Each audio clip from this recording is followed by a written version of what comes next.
Welcome to Gateway Transit and Hybrid Connectivity. Welcome to the channel. Please consider subscribing. I produce videos daily covering a wide variety of cloud topics with a focus on networking. Also, hit the bell icon to get notified of new videos. We have built a working service chain for inter-spoke traffic, but our architecture is not complete without hybrid connectivity. Today, we will add the final major component, the VPN gateway with Gateway Transit. This enables spoke VNets to reach on-premises networks through the hub's shared gateway. Gateway deployment is the longest operation in our entire build. It takes 45 minutes or more. I will show you how to start the deployment efficiently, what to do while waiting, and how to verify it is working correctly. We will also configure the local network gateway and VPN connection to actually connect to on-premises. The magic of Gateway Transit is cost savings. Instead of deploying a gateway in each spoke, at over $140 per month each, we deploy one in the hub and share it. For 20 spokes, that is a 95% cost reduction, from $2,800 to $140 monthly. These savings add up quickly in large environments.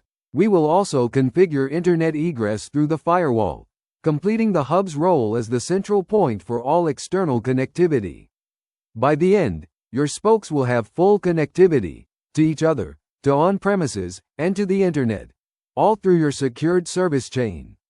Let us start with the VPN gateway deployment. Due to the long deployment time, timing is everything. Creating the VPN gateway.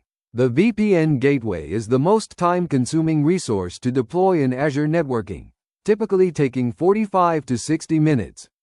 Let me explain what's happening during this time and how to deploy efficiently. First, we create a public IP with static allocation and a standard SKU. The static allocation is mandatory for VPN gateways because Azure needs a fixed public IP for the IPsec tunnel endpoint. The standard SKU enables zone redundancy and higher performance tiers. For the gateway itself, the gateway type 5PN parameter specifies we want VPN connectivity, not ExpressRoute.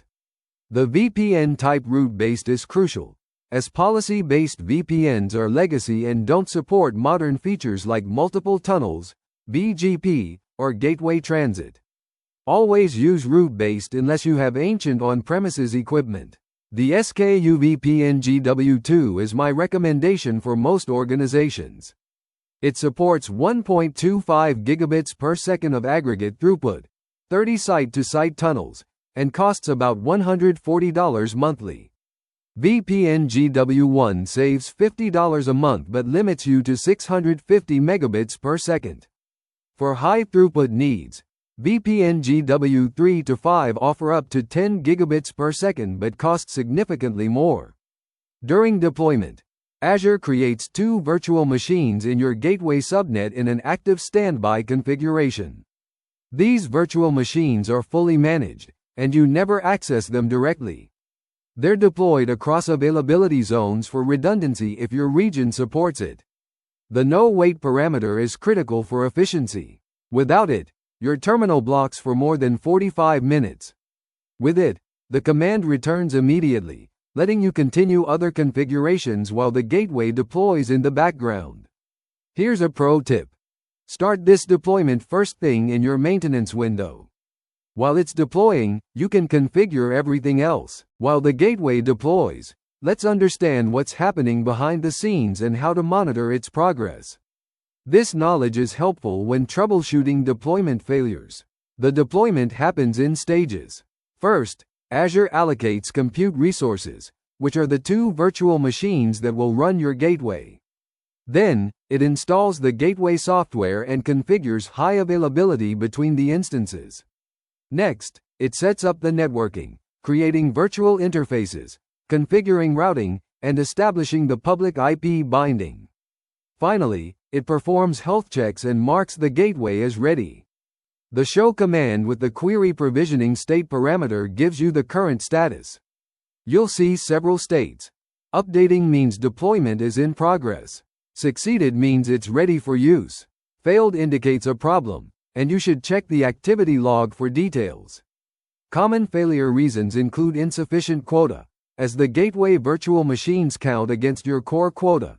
Subnet conflicts, because the gateway subnet must be empty. Or region capacity issues, which are rare but can happen in smaller regions. If a deployment fails, you must delete and retry it, as you cannot fix a failed gateway. The watch command is useful for continuous monitoring. It runs the status check every 5 seconds, updating your terminal.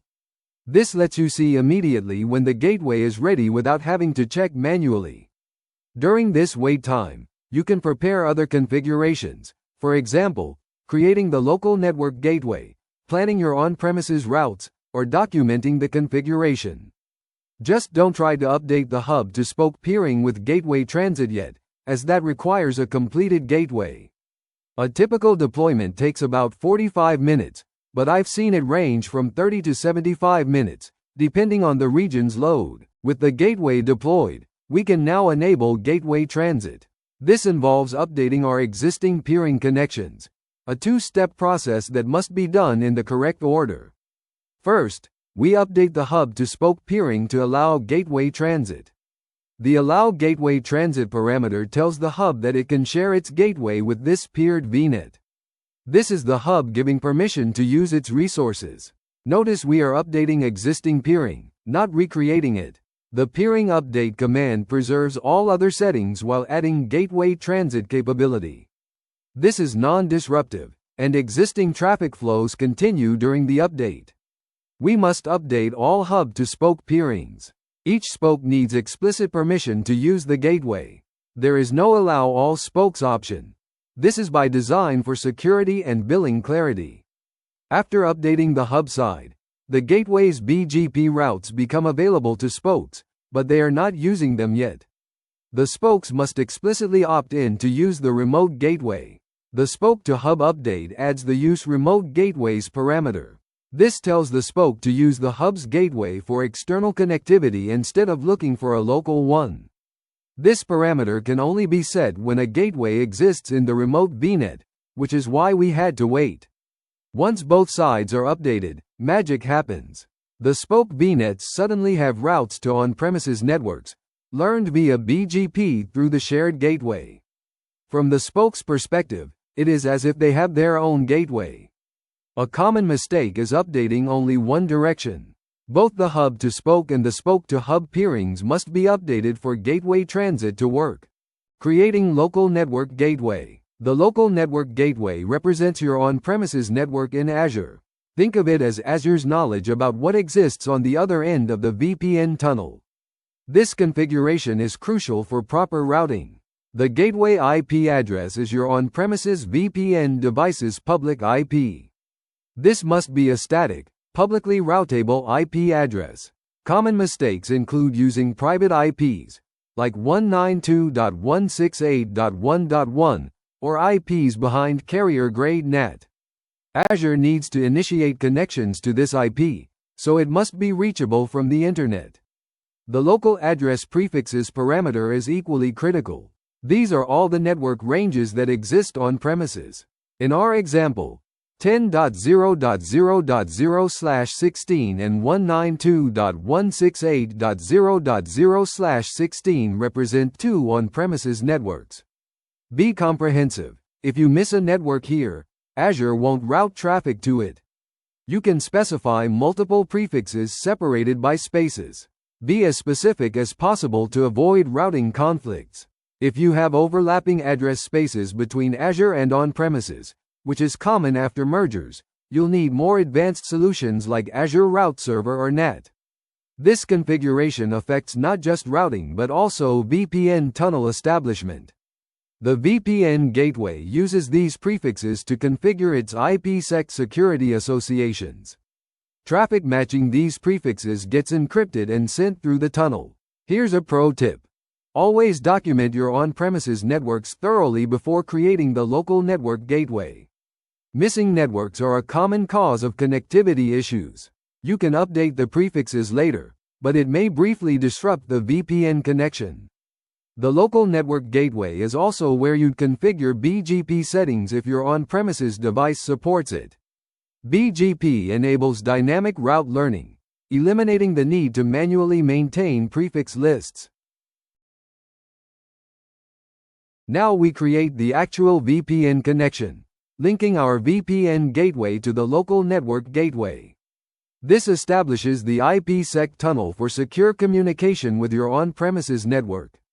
The connection links two resources: VNet Gateway 1, which is our Azure VPN gateway, and Local Gateway 2, representing the on-premises endpoint. The naming convention using the numbers 1 and 2 is Azure's way of distinguishing between the two endpoints. This creates a site-to-site VPN, connecting Azure to your physical location. The shared key is your pre-shared key for IPsec authentication. This key must match exactly on both ends, in Azure and on your on-premises device. Be sure to use a complex key with letters, numbers, and symbols. This is your primary authentication method, so treat it like a password. Store it securely, as anyone with this key could potentially establish a tunnel to your network. The connection protocol, IKEv2, specifies the VPN protocol. IKEv2 is superior to IKEv1 in every way. It establishes connections faster, handles network changes better, and supports modern encryption algorithms. You should only use IKEv1 if your on-premises equipment doesn't support IKEv2. After creation, Azure immediately attempts to establish the tunnel. The connection status shows the current state. Connecting means negotiation is in progress. Connected means the tunnel is up and traffic can flow. And not connected indicates there's a problem. Common connection failures include mismatched pre-shared keys, a firewall blocking IPsec traffic, which uses UDP port 500, UDP port 4500, and ESP, incorrect peer IP addresses, or mismatched encryption settings. The connection logs provide detailed error messages. Once connected, the tunnel enables bi-directional communication. Traffic flows encrypted between Azure and your on-premises network, subject to your routing and security rules. For gateway transit to work completely, your on-premises VPN device must be configured correctly. Let me explain the on-premises requirements and common configuration patterns. If using BGP, your on-premises router needs to advertise routes to Azure. The diagram shows a typical BGP configuration, where your router advertises its local networks, such as 10.0.0.0/16 and 192.168.0.0/16, to Azure's BGP peer. Azure then propagates these routes to all spokes via gateway transit. The Azure VPN gateway always uses AS number 65515 for BGP. Your on-premises device must use a different AS number, commonly one from the range 65001 to 65514. During BGP negotiation, routes are exchanged automatically. This is far superior to static routing as it handles network changes dynamically. For static routing, which is non-BGP, you must configure routes on your on-premises device pointing to Azure networks. This includes not just the hub at 10.1.0.0/16, but all spokes, such as 10.2.0.0/16, 10.3.0.0/16, and 10.4.0.0/16. If you miss a spoke, your on-premises network can't reach it. Critically, your on-premises firewall must allow spoke networks. Many organizations have strict firewall rules allowing only specific Azure subnets. With gateway transit, spoke traffic appears to come from spoke IPs, not hub IPs. Update your on-premises firewall rules accordingly. The beauty of gateway transit is that your on-premises device doesn't need to know about the hub and spoke topology. It just advertises routes to Azure and accepts routes from Azure. The complexity is handled in the cloud. A common mistake is forgetting to update on-premises routing when adding new spokes.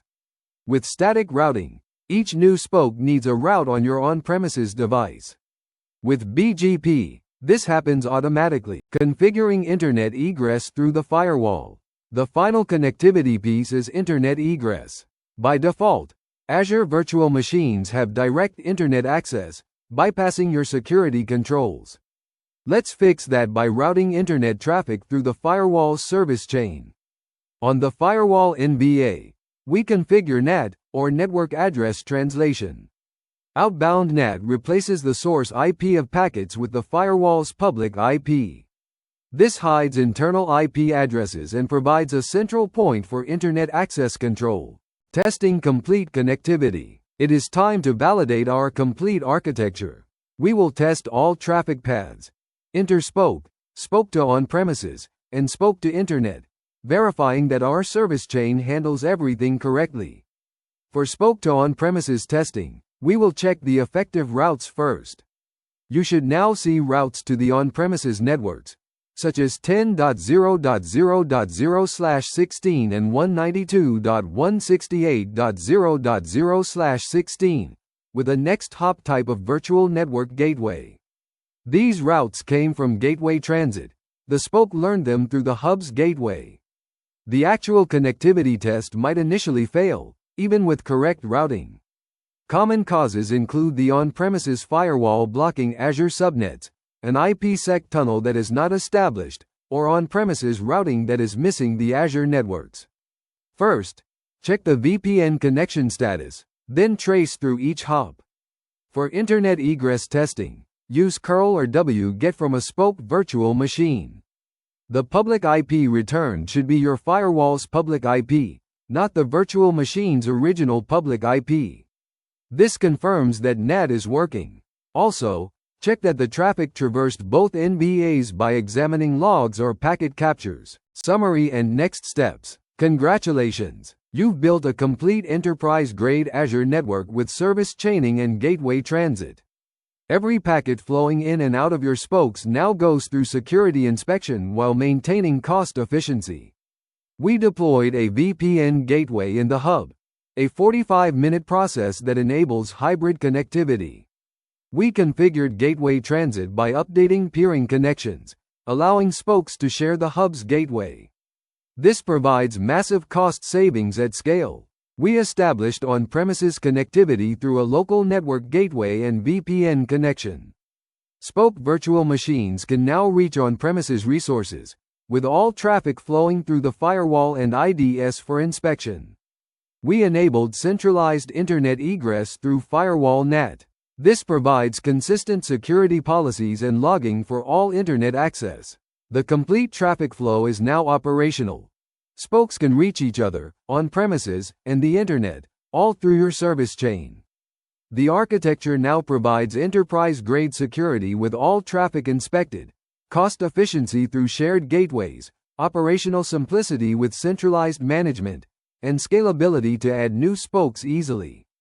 In Part 5, the final installment, we'll cover monitoring and troubleshooting techniques, performance optimization, high availability configurations, and automation approaches.